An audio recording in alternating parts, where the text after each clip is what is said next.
अस्सलाम वालेकुम फ्रेंड्स, कैसे हैं? उम्मीद करता हूँ कि आप सब खैरियत से होंगे। आज हम बनाएंगे माश की दाल। सबसे पहले माश की डेढ़ डेढ़ पाव माश की दाल लिया हमने। उसको पानी में भिगो दिया है तकरीबन 1 घंटे के लिए। 1 घंटे के बाद हम उसका पानी निकाल के फ्रेश पानी में उसको बॉयल के लिए रख देंगे। इसको हमने तकरीबन 80% बॉयल करना है और सबसे पहले इसमें हमने सिर्फ नमक डालना है और उसमें एक अदद इलायची और छोटा सा पीस दालचीनी का डालना है। इसके अलावा इसमें कोई भी चीज़ शामिल नहीं करनी। जब ये गर्म हो जाए, दाल पकना शुरू हो जाए तो ये अपना झाग छोड़ेगी। इसमें से जो झाग है वो सारा निकाल लेना है और उसके बाद हमने इसके साथ साथ प्याज का पेस्ट बना लेना है ग्राइंडर में, और टमाटर और हरी मिर्च है उसका भी हमने पेस्ट ही बनाना है। चॉप करके या काट के हमने नहीं डालनी है इसमें ये चीज़ें। अभी आप देख सकते हैं कि हमारी दाल जो है तकरीबन 70-80% जो है गल चुकी है। तो अभी हम इसको चूल्हे से उतार लेंगे। अभी हमने पैन में ऑयल डाला है और उसमें हम पेस्ट किया हुआ जो प्याज है उसको डालेंगे और उसकी अच्छे तरीके से बनाई करेंगे।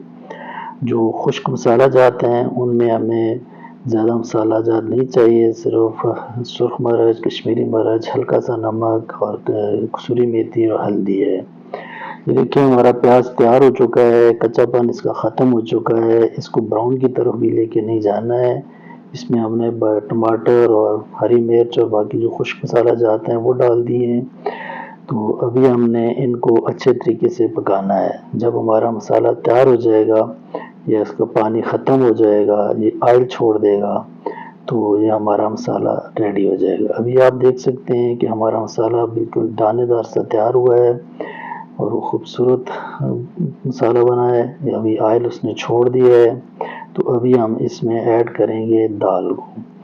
और दाल जो है हमारी तकरीबन 80% तैयार है। उसके बाद हमने इसको इतना ज़्यादा अभी पकाना नहीं है, लेकिन ये जो दाल है इसमें हमने थोड़ा सा पानी भी डालना है कि ऑयल जो है इसको मज़ीद सख्त ना कर दे। थोड़ा सा हम पानी डाल के इसकी थोड़ी सी बुनाई करेंगे।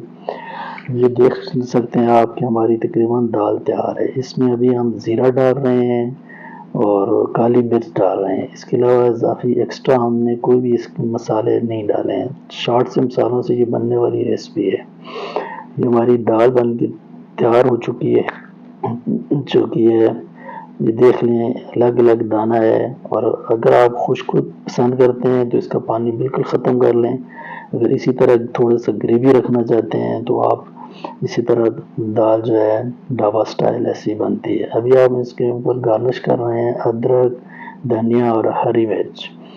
ये हमारी दाल तैयार हो चुकी है अल्हम्दुलिल्लाह। अभी हम आपको डिश आउट भी करके बताते हैं कि देखें हमारी दाल मुकम्मल तौर पर तैयार हो चुकी है और ये आपके सामने है। माशाल्लाह बहुत ज़बरदस्त बनी है। Thank you for watching.